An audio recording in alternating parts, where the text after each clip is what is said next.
Welcome to a new video. I'm recording this video of the Xiaomi 17 Ultra that finally arrived here at my studio. I'm outside right now, winter wonderland, a little bit of snow still going on. As you see here, maybe in the background, it's a bit of cold as well. The device itself, a short unboxing and a quick first look, looks quite interesting. It's almost feeling like a bit of a thinner and lightweighter device than the Xiaomi 14 Ultra and the 15 Ultra that was like, I think, a little bit heavier than the 14 Ultra even. The camera bump got a bit smaller, but it's still bigger than the 14 Ultra, but they lifted it up and put it a bit more to the top edge, which helps a little bit with gripability, that you don't put your finger on the camera lens so much. You still have a 1-inch type sensor, still no variable aperture return. So just as the 15 Ultra, we don't have the variable aperture on the main 1-inch type sensor, but we still have the 1-inch type sensor, which is quite cool. Then we have the ultra wide angle, still the same ultra wide angle as before. Maybe they changed a little bit with the glass and algorithms to make it a bit more effective, but the 12mm that we had on the 14 Ultra sadly is still not back again. But then we come to the highlight. We come to the 200 megapixel tele zoom camera. It has really a variable zoom from, what is it, 75 I think, or 85 to 100mm. A super cool feature, 200 megapixel sensor, 101.4 inch size.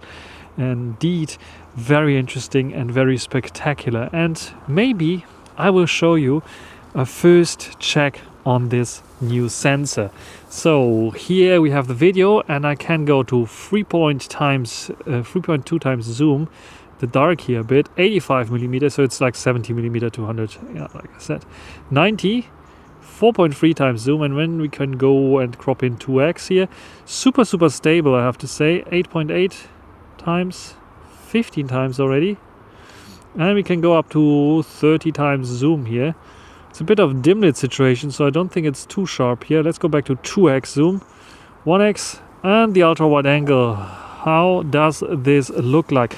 All recording in 4K 30 frames per second. And what I saw there already on the screen is, well, let me just turn around, is we have the ability, finally, let's go to 1, not a huge difference, and you see a bit of the sunset there. Sun already set, I think, but there's a little bit of still in the sky visible, is I can go and front-facing camera at 4K 30 frames per second. Something that Samsung does already since years, almost decades. Honor and Huawei phones, but only the mid-range phones can do this also since decades. And Vivo flagship phones can do this also, I would say, almost since decades. Timmy, don't pull so much. And we have on this front-facing camera at 4K 30 frames per second, we have autofocus. So if I'm holding up my Oppo Find X8 Ultra, you see it's nicely focusing on the camera bump there. Super nice indeed. And stabilization, Timmy test. I have to hold it in a different hand because Timmy is pulling like crazy. Anyway, we don't have the possibility to zoom in or out here. Maybe we can. No, we cannot zoom in or out on the front-facing camera. 4K 30 frames per second. I think the Vivo X300 Pro has a better front-facing camera still, even though both have autofocus, feature autofocus here. And maybe this is still mirrored because I didn't change this yet. Let's check out some camera samples. We start off with a picture of the telezoom lens, 200 millimeters that we have here. Quite, yeah, the reach, I would say. So it's like 8.6 times zoom, something like this. And it's dark. It's nighttime basically already. The sun has set. We have a bit of light there coming from the cars. How good is it doing? I think it's doing an okayish kind of job for, yeah, when you think about what we have here in terms of like camera sensor. We can read everything nice and detailed. It's doing a bit of HDR and a bit of processing for sure. You can see that some of the license plates are readable, some others are not readable. But yeah, the texts are readable, it's okayish.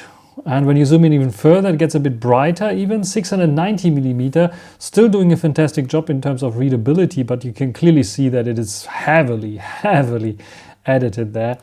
So yeah, I would guess that a telezoom lens of the Vivo X300 Pro might do a bit better still. I'm not sure about that. But what will definitely do better is the Pura 80 Ultra's telezoom lens in such situations. Selfie here with the normal selfie cam, no portrait effect. It is mirrored because I didn't turn this off for this test. And it's quite soft, as you see here. So this selfie cam is really struggling. It's trying to sharpen things up. This is why you see a little bit of like this weird kind of thing. It's also denoising and so on. There's a bit of sharpening up my eyebrow, or the other one, it failed completely there. Colors are looking nice, I would say. It's a bit of HDR struggling there with the light. It's okay for a selfie cam, I would say. 26mm is quite zoomed in. You can get a wider field of view because I think this is not the native field of view of this camera sensor there. Talking about wideness of a camera sensor, the ultra wide angle 14mm I think is okay.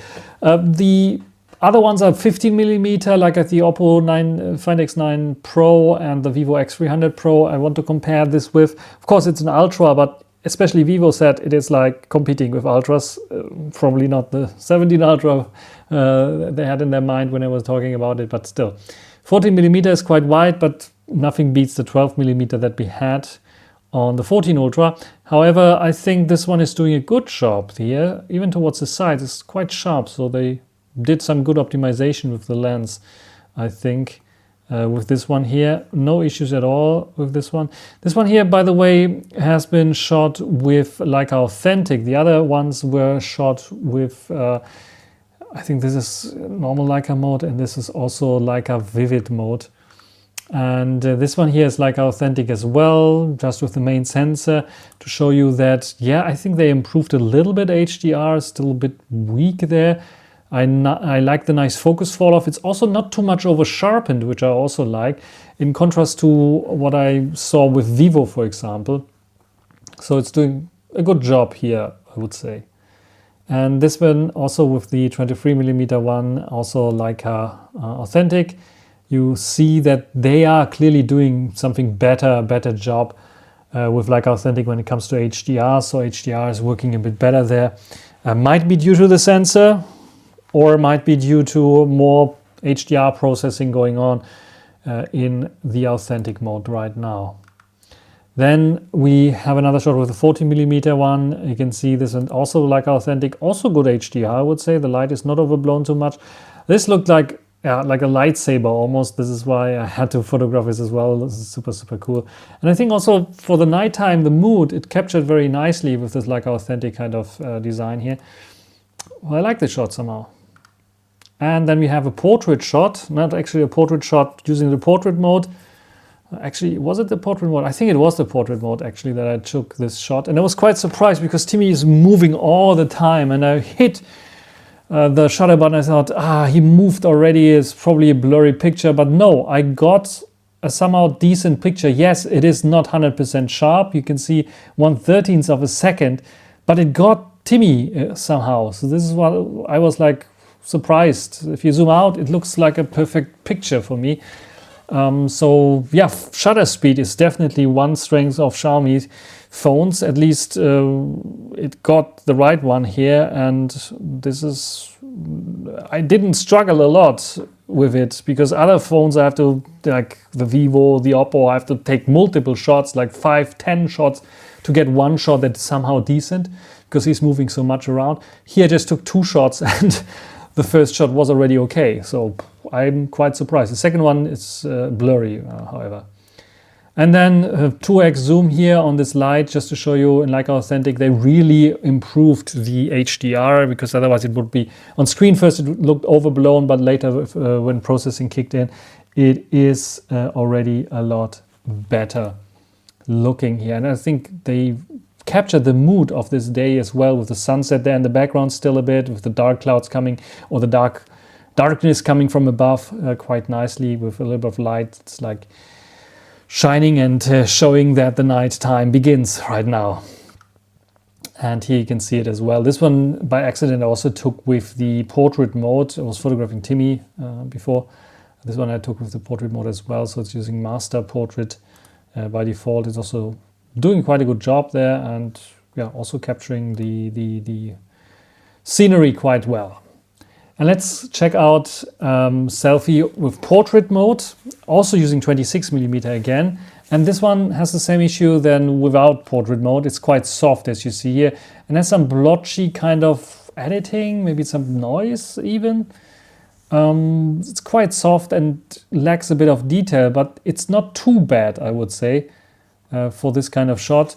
Probably at daylight with sun, it would look even better in terms of detail levels. However, you see that they are lacking behind Vivo, for example. There's something that I can tell you directly without even a direct comparison. And then we go indoors, where we have also some nice interesting shots. First of all, macro mode with the 75mm one. This is the distance that you can get with it. If you get a bit closer, it gets a bit blurry. So in terms of detail level, it's there, but it's not super sharp. So it keeps its soft look when using this here. This has been using with the Leica vibrant mode. And here another shot with 100mm. This is another second option when you enable super macro mode.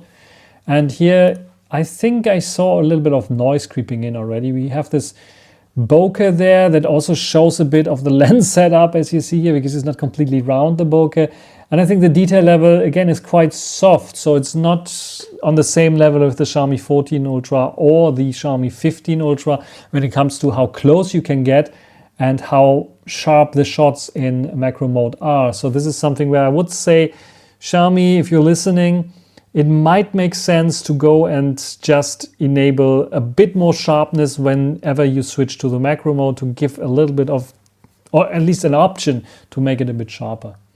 But nevertheless, you can sharpen it up in post, which is also working fine. But yeah, this is the distance. It's not competing against the predecessors for sure.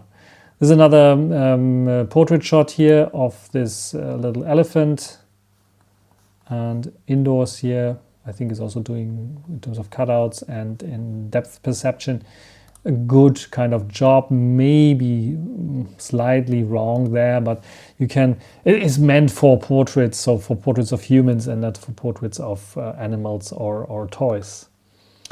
And this is a macro kind of shot which supposed to use the 1-inch type sensor. I think it's just cropping from the ultra wide angle, because when you take a look at the detail level, it's really not there. It looks really like a crop from the ultra wide angle, and what first looked quite impressive on screen is falling apart there. So you can utilize the ultra wide angle as well, but when you are in ultra wide angle mode, it doesn't feel like macro, because you can get close but not too close.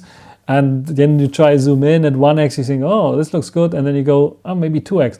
But it's really not a crop from the main, it's a crop from the ultra wide angle. This is like, yeah, falling apart there as well. So in terms of macro, it's a downgrade.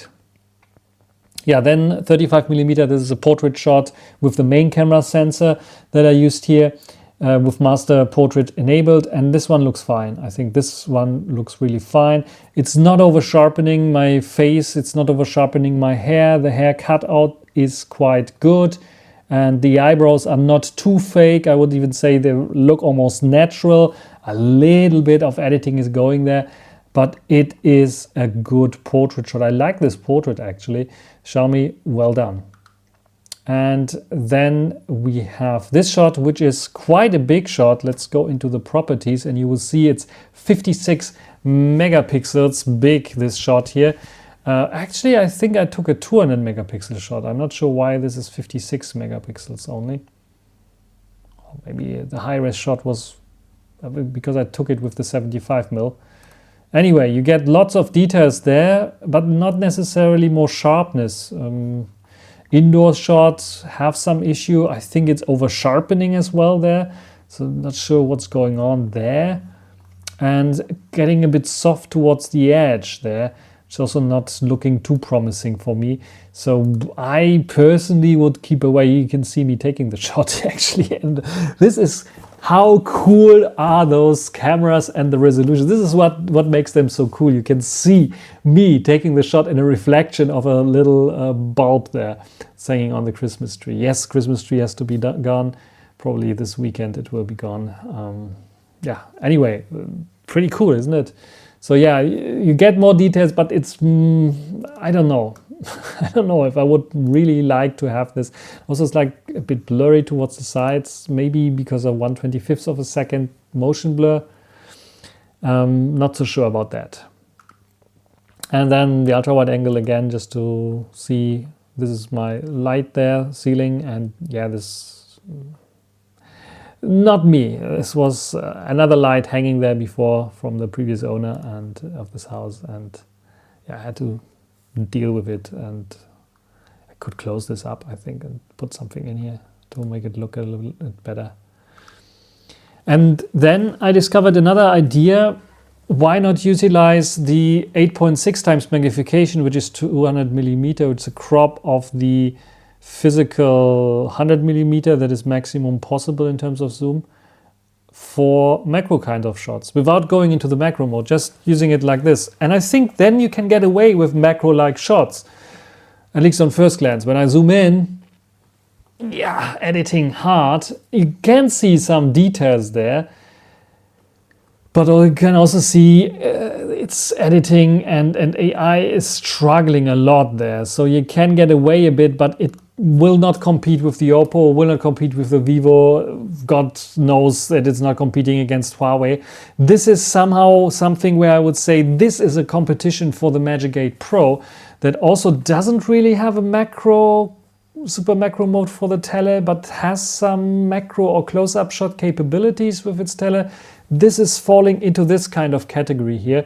So it's not a true macro lens anymore, but it can do some close-up shots and they can look somehow decent, but they are nowhere near what the 15 Ultra or the 14 Ultra could do. And this is, by the way, the 1X. So this is how small this little pin is. And when I go in here, even with full resolution, you see, it's like, it can get the details for sure there. And even the little dust particles, as you see here on the piano that I have there, I have to clean it up. Anyway. Yeah, this is possible here. My first impression is, yes, definitely a downgrade on the macro kind of side. I see a bit of improvements on the ultra wide angle for sure. The main camera sensor has better HDR with like authentic, this is what I noticed. And I think the telezoom I have to test a little bit more, especially also in more light conditions. Overall, the rendition for me is more towards the softer kind of side, not only with Leica Authentic, but also with Leica Vibrant, which I, in my first initial impression, would say good. On the other hand, I'm not so sure yet if this 17 Ultra's telezoom can really compete against the competition there. On paper, it looks and sounds very nice. But in reality, it has to prove itself, and we have to check if those prime lenses, where you just zoom in on the Find X9 Pro, I don't have the Find X9 Pro, Find X8 Ultra, and the Pura 80 Ultra and the X300 Pro from Vivo, can win against the periscope telezoom sensor, variable telezoom sensor that we have here on the 17 Ultra. Yeah. Let's quickly talk about the camera application, and first the Pro Video mode. The Pro Video mode allows you to record LUT with 4K 120 frames per second. You can apply a LUT, but this LUT will be only applied on screen, not, and you can import even LUTs, not on the file itself, so you can edit this later on. You can see I have this recording on the main and on the telezoom with the different zoom possibilities here. The ultra wide angle doesn't support 120 frames per second, but 4K 60 frames per second in log recording are also supported on the ultra wide angle here. The video mode has a new option here where I can choose the low fig option, which is then trying to get the better HDR kind of content, I think. This is the mode, at least the technology sounds to be like this. Silhouette is in here. You can see low fig can only be done on the 1-inch type sensor, the 1X sensor. The silhouette can be done on all the sensors there. The same goes for the stage mode, fireworks mode, and flames mode that are available. I have the possibility to go in here and change the exposure for the video, which is quite cool. And I have some options, like I can add some filters here, but as soon as I go in and add some filters, it's going down to 1080p. We go back, you can see it's 4K 60 again. And I can go up to 4K 120 frames per second here as well, but then the modes are not available. They're only available up to 4K 60, as you see there as well. And then we have the photo mode. The photo mode also supports all the modes besides the low fig mode. So we have silhouette here, we have stage, we have fireworks, and we have flames here. We also have the exposure compensation here, and we have the various different filters that we can choose here, and the beautification that I turned off in my case. So this is pretty nice. We have the switch between like authentic and like a vibrant. So this is now like a authentic. I can go in here, turn on HDR, turn HDR off completely, or have it automatic. I can select the photo mode to be 50 megapixel instead of 12 point something megapixels, and I can change the aspect ratio if I want to as well.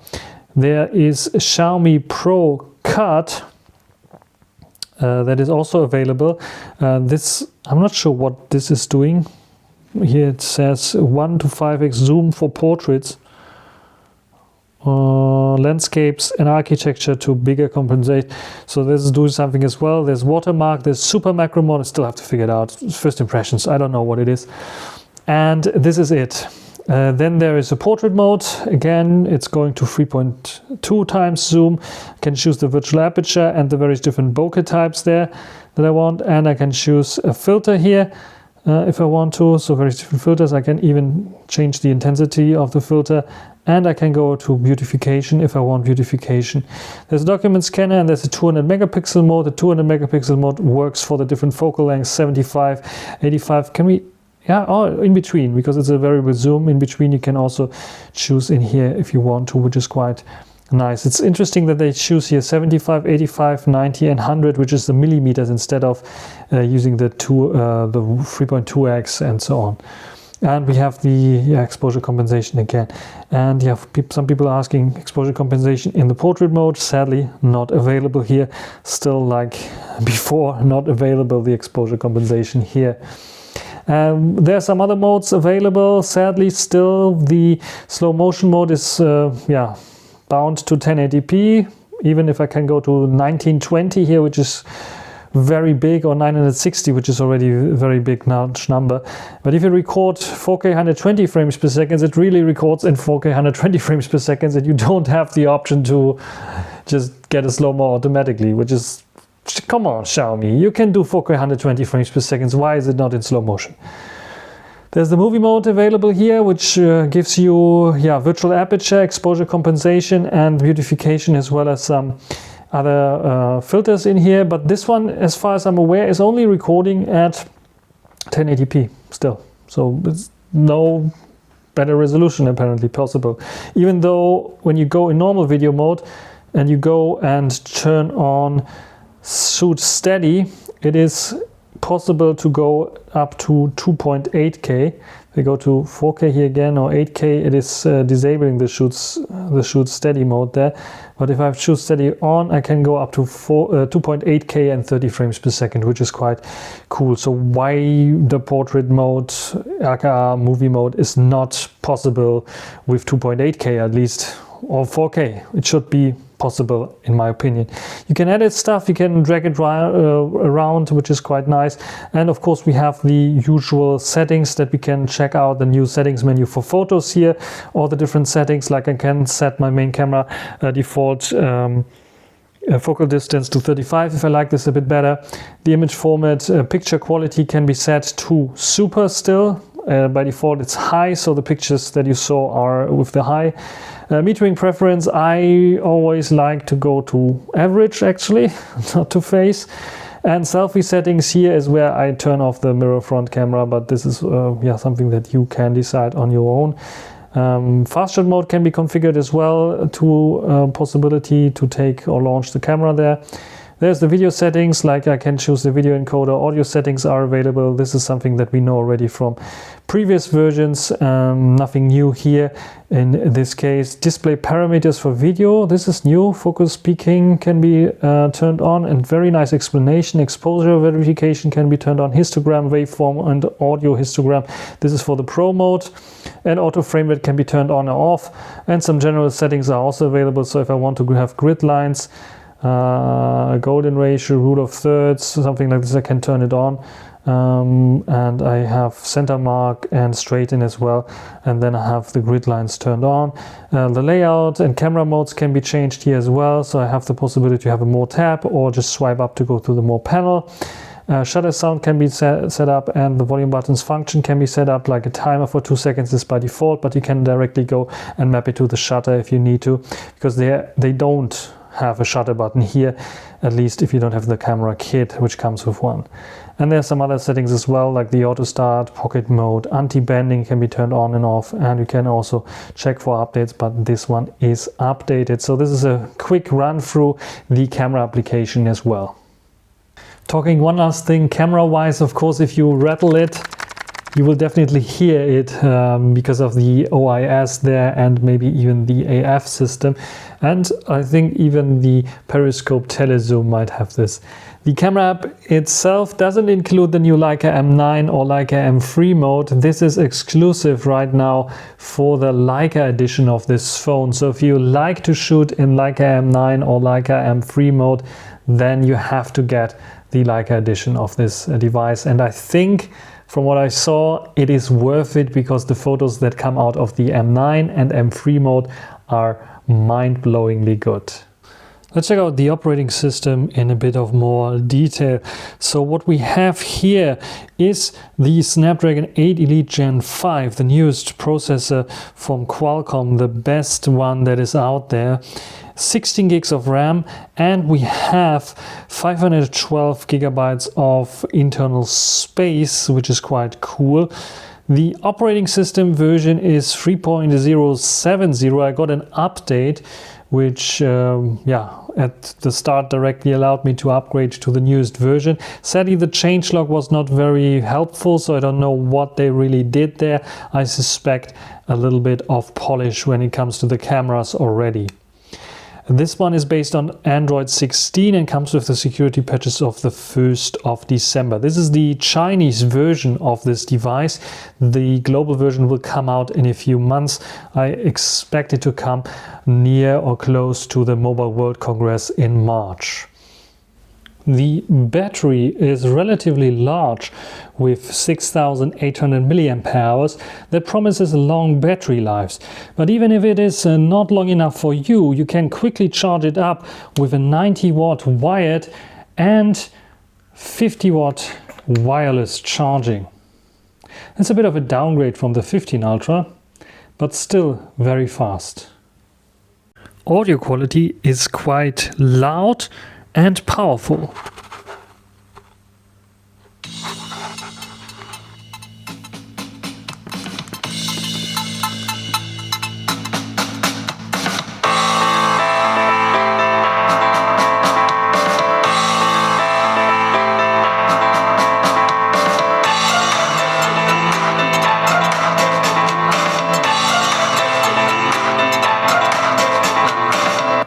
I like the new HyperOS 3 and all its effects, like this little Hyper Island here. Even though it might be not the best implementation, the whole operating system is quite fluid and runs without any hiccups or stutter. The display is quite bright, so it can get very bright even in sunshine.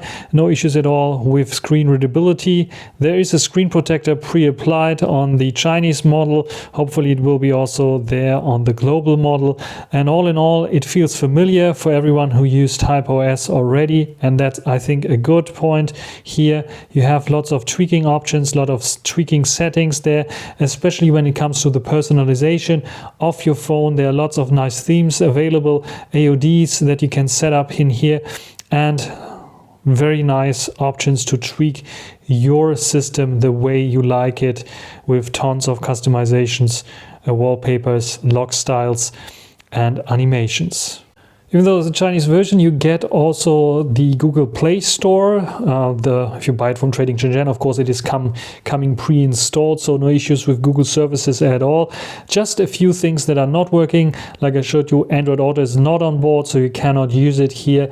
And Google Wear syncing will run into issues with global devices, so that is something that you have to keep in mind. Otherwise, the white wine level 1 is on board, so you don't run into issues playing Netflix in HD, not even only Full HD, but also HDR10 and Dolby Vision are supported here, which is quite a good option there to get the crispiest video possible. So, is this a good device? That's a big question here. I like this device.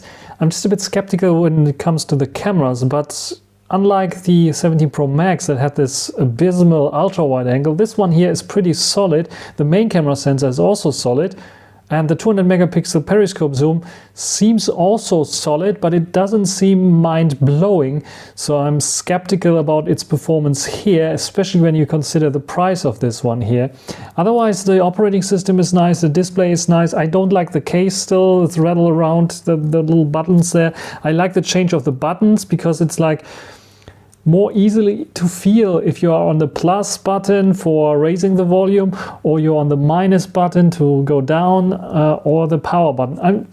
I like this redesign. It's like getting a bit of uniqueness to it, and it's not too hard to hit those buttons, but also not too easy. Like the volume rocker is always like a bit too big, and the power button a bit too big, so you clamp it into a tripod or something like this, you might always on first try hit the power button or the volume button or something. This is better for sure. It feels very nice in the hand, it feels lightweight, it doesn't feel as big and bulky as the predecessors. But is it a big improvement if you have the 15 Ultra? Ooh, I'm a bit skeptical. Even with the 14 Ultra that I'm recording this video here completely with, I'm very skeptical when it comes to the 17 Ultra, if it's a real good replacement or you should wait for another generation. Everyone else that still has a 13 Ultra, get this. This is way better than the 13 Ultra for sure. And this is the one that I would recommend if you want to get a new Xiaomi right now. If you don't want to save a little bit of bucks, because the 15 Ultra, 14 Ultra are also getting pretty cheap there. You don't get this longer software support for sure. Especially if you use the Chinese version eventually, but with the global version maybe you are a bit better in terms of warranty and also better in terms of like software support, but we have to see about that. Otherwise, 17 Ultra first impressions, good.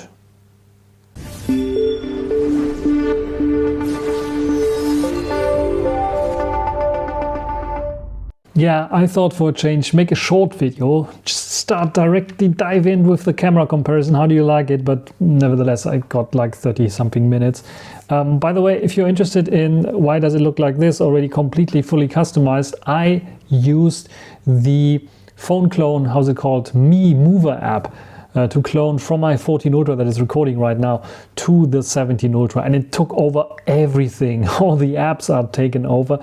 Only a few apps don't have the account logged in, like Netflix is complaining about wrong device and you have to relog in, and some other apps, well, I think Twitter I had to relog in. No, I'm still not logged in to Twitter, so Twitter for example has to relog in, but some other apps, Mastodon doesn't care, it's logged in. Telegram, it's logged in. So just asking me to allow to access everything, yeah, just have access to everything.